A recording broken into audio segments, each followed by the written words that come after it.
Fala pessoal do Podpec, esse vídeo é um oferecimento da VRGen, a empresa que tem o maior banco de dados de DNA animal do Brasil. Acompanha aí. E na época a gente veio da roça, né? Eu sou filho de um pai garimpeiro, de uma mãe professora, e meu pai sempre viveu na roça. Aí eu comprei essa fazenda para levar, para trazer meu pai e minha mãe para mais próximo de mim, que ficava a 200 e poucos quilômetros Araxá para Coromandel. Então eu comprei e falei, não, vou trazer meu pai e minha mãe para cá para chegar todo fim de semana e ir mais rápido ali. E toquei lá, já passei por gado de leite, já fui tirador de leite muito tempo. E já criei Senepol, já fui criador de Senepol. E depois aí a gente foi acertando o Nelore. Com o tempo eu mudei para Uberaba, em 2015. Eu, por alguns motivos pessoais, eu mudei para Uberaba. E depois a empresa acabou vindo para cá também. Uma das áreas de expansão era Uberaba, Uberlândia, sentido Ribeirão Preto, interior de São Paulo. Então eu acabei morando aqui. A Lohane, na época, fazia veterinária aqui, foi uma coisa que puxou a gente. E você estando em Uberaba, você está respirando o gado zebu, né? Uhum. E eu já tinha comprado uma outra propriedade, uma outra fazenda, e nela eu já passava uma vacada Nelore, PO. O primeiro gado PO que eu comprei foi do Antônio Ronaldo Rodrigues da Cunha, que ele estava fazendo uma liquidação de uma vacada, e eu comprei umas vacas e comecei. O João Marcos, da IP Ouro, começou a me assessorar ali naquela época, me conduzindo. Foi uma das primeiras assessorias que me ajudou muito. E aos poucos a gente foi caindo no elite, vai num leilão, vai em outro, e aí acontece, né? Você tá a roda de amizade. A gente teve essa felicidade aí de conseguir, né, adentrar aí num grupo seleto aí de criadores. Não, perfeito. E como que foi o início da criação e investimento em genética de ponta? Quando você começou a frequentar esses leilões, teve algum animal que foi o primeiro que realmente marcou o início da Anapemo na seleção de Nelore PO?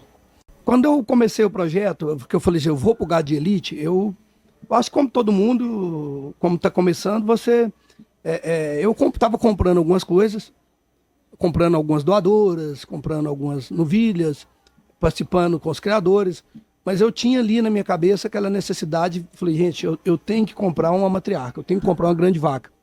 Eu preciso ter uma vaca para mim subir o nível do meu plantel, porque se eu for esperar eu fazer um animal, eu posso ficar aqui 30, 40 anos. Então eu vou tentar comprar uma vaca. E aí eu fui. Eu fui penúltimo lance nas últimas vacas que foram vendidas, eu acho que todas eu fui penúltimo lance.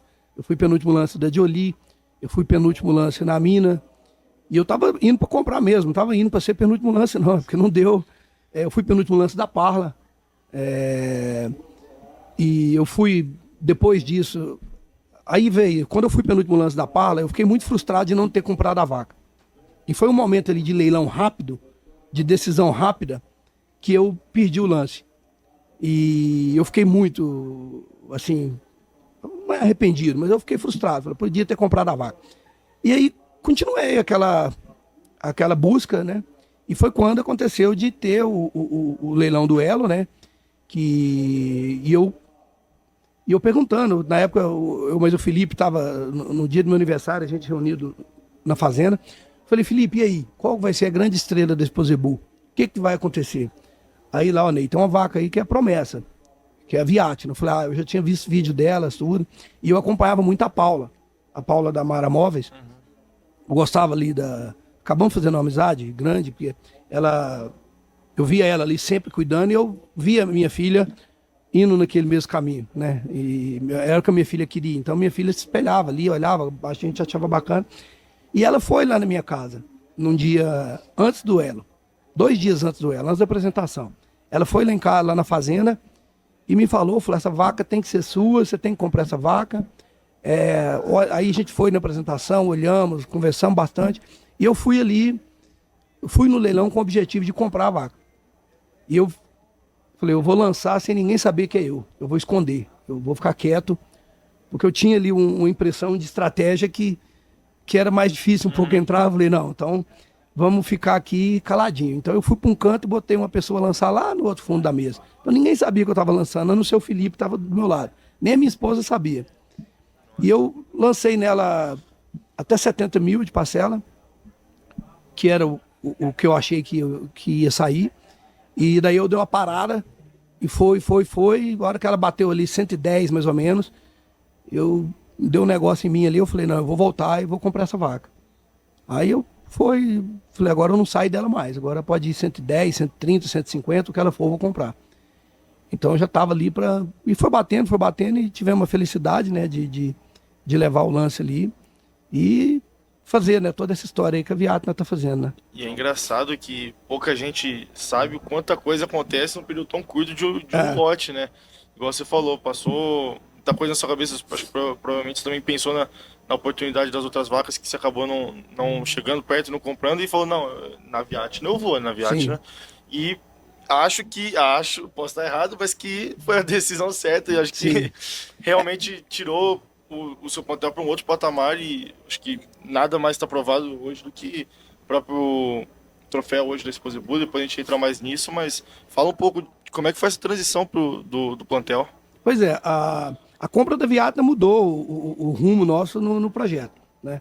Ali quando a gente comprou ela, no dia, a gente sabia que estava comprando um grande animal, não só no tamanho, mas a gente sabia que era um animal diferenciado, igual ela é, mas deu uma notoriedade muito grande, deu uma repercussão muito grande, pelo ter batido recorde de preço. E eu não me lembro de ter uma vaca, um animal de qualquer outra raça, ter feito o barulho que essa vaca fez naquele leilão. E foi um barulho espontâneo, porque ela despertou em todo mundo uma curiosidade muito grande de por que uma vaca valer, por que isso, por que aquilo. Então ali, na hora que eu vi, eu falei, gente, agora eu tenho que subir a prateleira do meu plantel. Eu tenho que seguir trabalhando a vaca, subir, agregar mais valor nos animais. E daí a gente veio buscando isso, veio buscando comprar outros indivíduos. A gente fez aquisição de outras doadoras. Logo no ano seguinte, né, é importante falar que quando a gente comprou a Eva, a Viatna, ela estava todo mundo, ela era grande campeã. Aí foram lá e ela não foi a grande campeã, ficou em reservada. Aí me deu um baque, falei, gente, mas é a melhor vaca, é a vaca, é a mais cara, é a melhor, como assim e tal? Aí fiquei com medo, né, falei, nossa, será que eu errei a mão no investimento? Todo mundo veio falar comigo, falou, esquece, meu irmão. Muita gente, o Ronaldinho, o pessoal mais velho vinha falar comigo, falar, sua vaca, ela é a vaca, ela não tem, pista não vai mudar a trajetória dela. E foi mais ou menos, foi o que aconteceu. E aí eu fui subindo, no ano seguinte a gente teve a oportunidade de comprar a Eva, né, a assessoria do Heitor da SAP, o Heitor me ligou e falou, ó, a Eva vai ser a grande campeã. Você pode acreditar que ela vai ser a grande campeã.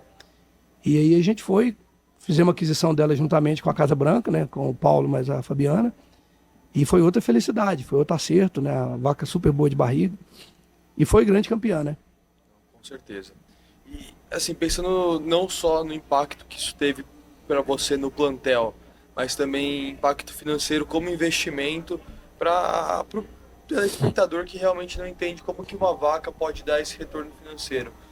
Sem entrar muito no detalhe, mas mais ou menos explicando como que funciona a dinâmica e qual que foi o impacto financeiro desse investimento na Viatna. Pode contar um pouco para a gente, Sim. por favor, Ney? A gente, criador, quando busca um indivíduo de alto valor agregado, né, como foi a Viatna, e a gente busca, a vaca tem que ser boa de produção, né? O que vai se pagar esse animal é a produção dele, através de venda de prenheses, né? De embriões, de aspiração e das filhas, né? Propriamente, né? Então, a Viatna, assim, foi um estouro em torno de retorno sobre o investimento. Até nisso ela bateu os recordes todos, porque logo que a gente adquiriu ela, no dia seguinte nós vendemos uma prenhez, a primeira prenhez dela foi vendida por R$300 mil. E naquele ano seguinte a gente deve ter vendido mais de 10 prenhezes, e foi só subindo a régua. Cada prenhez começou ali com 10 mil de parcela, que é 30 parcelas, né, de costume no Nelore. Então, a primeira prenhez 300, a segunda 450, 500, até a última prenhez dela que a gente vendeu foi R$900 mil. Então ela é uma vaca assim, que ela se pagou muito rápido.